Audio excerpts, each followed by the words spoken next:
আসসালামু আলাইকুম এভরিওয়ান, কেমন আছেন সবাই? আশা করি সবাই অনেক ভালো আছেন। আল্লাহ তাআলার অশেষ রহমতে আমরাও ভালো আছি। লাইফস্টাইল অফ আফরোজা চ্যানেলে আপনাদের সবাইকে স্বাগতম। কাছে দূরে দেশ ও দেশের বাহিরে যে যেখান থেকে বসে আজকের ভিডিওটি দেখছেন সবাইকে জানাই অসংখ্য অসংখ্য ধন্যবাদ। এই মুহূর্তে যারা আমার ভিডিওটি দেখা শুরু করেছেন প্লিজ মনে করে একটি লাইক দিয়ে শুরু করবেন। আরেকটি নতুন দিনে নতুন আরেকটি ভিডিও নিয়ে চলে এসেছি। তো আজকের ভিডিওটি আশা করছি আপনাদের কাছে অনেক বেশি ভালো লাগবে, আর ভালো লাগলে অবশ্যই একটি লাইক দিয়ে শুরু করবেন। তো আমি একদম আজকে ভোর 5:30টায় উঠেছিলাম। তো আমি একটু কিন্তু ঘুম পাগলে, তারপরেও এখন আর ঘুমানোর কোনো সুযোগ হয় না।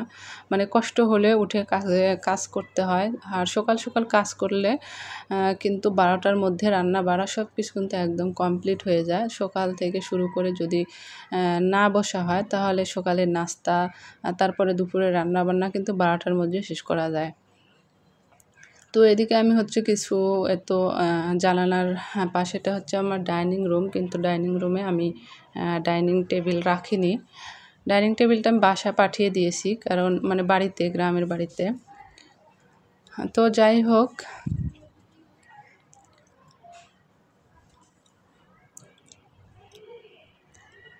অল্প অল্প করে টাকা জমিয়েও কিন্তু সংসারের অনেক কিছু কেনা সম্ভব। আমরা যখন বাজার করে নিয়ে আসি, বাজার করার পরে কিন্তু আমাদের কাছে খুচরা খুচরি অনেক টাকা থাকে। যেরকম খুচরা পয়সাগুলো, তারপরে 5 টাকা, 10 টাকা, 15 টাকা, 20 টাকা এরকম কিন্তু থাকে। তো অনেক সময় অনেকের মনে হতে পারে যে এই টাকা আর কয় টাকায় জমবে বা কতদিনে কয় টাকা হবে। এটা মনে করে কিন্তু আমরা ব্যাগে ফেলে রাখি, কিন্তু এটা পরবর্তীতে তখন কিন্তু অত কোনো কাজেই লাগে না যখন বাজার করে নিয়ে আসা হয় খুচরো টাকাগুলো। তারপরে কিন্তু দেখা যায় যে 2-4 দিন পর আবার বাইরে গেলে তখনকার কিন্তু আবার খরচ হয়, গাড়ি ভাড়া বা এটা ওটা। তো এই টাকাগুলো কিন্তু আমরা ওইভাবে খরচ না করে যখন খুচরো মানে বাজার করার পর যে খুচরো টাকাগুলো থাকে, এই টাকাগুলো কিন্তু আমরা একটা মাটির ব্যাংক অথবা এই যে এখন সব বের হয়েছে আরএফএলের প্লাস্টিকের এই যে ব্যাংকগুলো, সেগুলোতে কিন্তু আমরা টুপ করে টাকাগুলো তার ভিতরে রেখে দিতে পারি। তো এইভাবে রাখলে একটা সময় গিয়ে দেখবেন যে আপনার অনেকগুলো টাকা জমা হয়ে গেছে।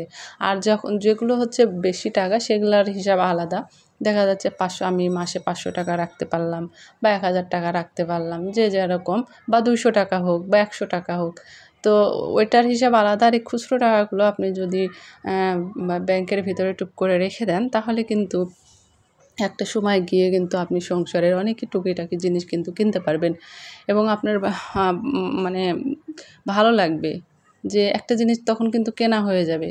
আর একটা কিছু কিনতে যাব, টাকা জমানো নেই বা টাকা ওইভাবে জমা করি না। আমাদের মধ্যবিত্তের জন্যে টাকা জমিয়ে কিন্তু আমরা হুট করে কিন্তু একটা চাইলেই একটা জিনিস আমরা কিনতে পারি না। অনেকেই আছি আমরা এরকম। তো এই তো আপনাদের সঙ্গে কথা বলতে বলতে আমি একটু ভিডিও রিলেটিভ কথা বলে নিই। এদিকে আমি ঘরগুলো একটু গুছিয়ে ঝাড়ু দিয়ে নিলাম, কারণ যখন একটু গুছানো হয় তখন কিন্তু ঝুল টুল পড়ে। তো যাই হোক, ঝাড়ু টাড়ু দিয়ে আমি হাঁসের মাংস রান্না করব। আর হাঁসের মাংসটা আমি অনেকক্ষণ আগে ম্যারিনেট করে রেখেছি। আর আজকে আমি হাঁসের মাংসে আদা টাদা দিই নাই, মানে সেটা আমি তেলে দিব আর কি। আর এদিকে পেঁয়াজ, আদা, রসুন সব নিয়েছি। আজকে আমি মশলাটা বেটে রান্না করব। বেটে বলতে ভেবেছিলাম পাটায় বাটবো, তবে একটু সময় কম ছিল, আর এমনিতেও ভালো লাগছিল না সেই সকাল 5:30টায় ওঠার চাইতে থেকে কাজ করতে আসি। সেজন্য পরে অফ ক্যামেরায় আমি ব্লেন্ডার করে নিয়েছি। মানে আগে যেরকম অনেক পেস্ট করে মশলা ফ্রিজে রাখতাম, এখন আর সেভাবে রাখি না, কারণ খেতে ভালো লাগে না। এর জন্য আগে খাইছি, হয়তো মনে করতে পারেন আগে খাইছি এখন ভালো লাগে না, এমনি কিছুদিন থেকে খাবার দাবারের প্রতি খুবই একটা অনীহা, সে কারণে টাটকা জিনিস সব খাওয়ার চেষ্টা করি। তো এদিকে আমি আদাগুলো কুচি করে কেটে নিচ্ছি, আর এই আদাগুলো এখন আমি পেস্ট করার পরে রান্নাটা করব আর কি। তো ভিডিওটি দেখতে দেখতে যারা এই পর্যন্ত চলে এসেছেন প্লিজ মনে করে একটি লাইক দিবেন। আর আমার চ্যানেলটি এখনও যারা সাবস্ক্রাইব করেন নাই, প্লিজ আমার চ্যানেলটিকে সাবস্ক্রাইব করে আমার পাশে থাকবেন।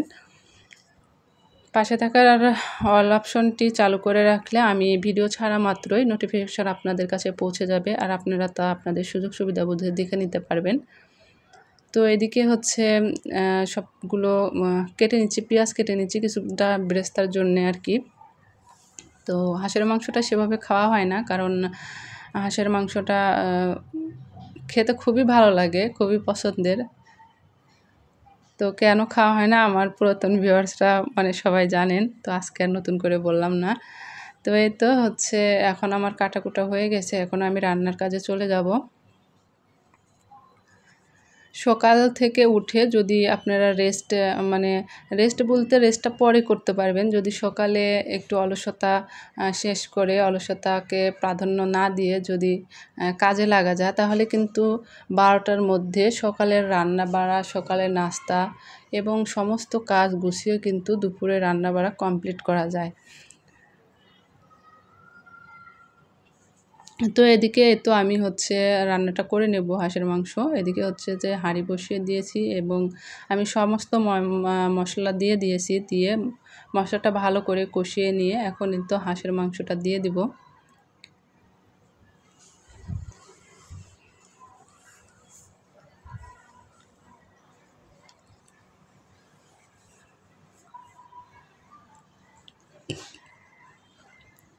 যদি আমার ভিডিওটা আপনাদের কাছে ভালো লেগে থাকে, নতুন বন্ধু যাদের কাছে ভিডিওটা পৌঁছেছে অবশ্যই আমার ভিডিওটি একটি লাইক দিবেন, আর অবশ্যই সাবস্ক্রাইব করে আমার পাশে থাকবেন।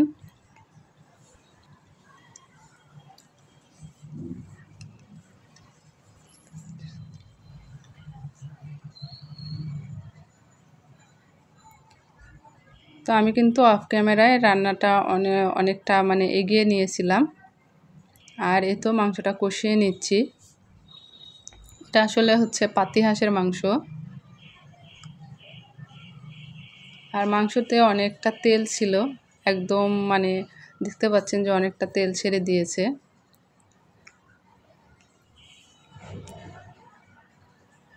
তো যাই হোক, আমি একদম ভিডিও শেষ পর্যায়ে চলে এসেছি, আর রান্নাটা করতে করতে আপনাদের মাঝে থেকে বিদায় নেব।